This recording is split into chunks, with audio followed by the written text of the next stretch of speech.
Hello, আসসালামু আলাইকুম guys. সকাল হবে আর আমি গাছ লাগাবো না, এটা কি হতে পারে নাকি? গার্ডেনিং হচ্ছে আমার শখ। গার্ডেনিং আমার রক্তের সাথে মিশে আছে। তো পাশের ক্ষেতে সকালে ঘুম থেকে উঠেই জানলা দিয়ে দেখছিলাম যে শশা গাছ লাগানো হচ্ছিল।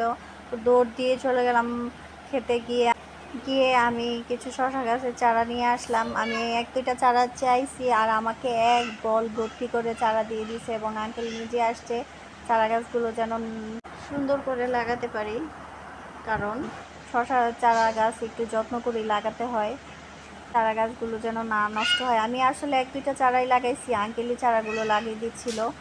আর আঙ্কেল আসলে খুবই ভালো মনের মানুষ। গাছ লাগাতে লাগাতে প্রচুর রোদ উঠে গিয়েছে। আসলে ওনাদের বাগানে সবগুলো গাছ লাগানো শেষ করে আমাদের বাগানে আসছে গাছ লাগাতে। এই জন্য রোদ উঠে গিয়েছে। তো যাই হোক, সবাই দোয়া করবেন যেন গাছগুলো যেন সুন্দর করে বেড়ে ওঠে এবং আমরা যেন শশা খেতে পারি। আজকের মতো এখানেই বিদায় নিলাম আপনাদের সবার কাছ থেকে। আল্লাহ হাফেজ।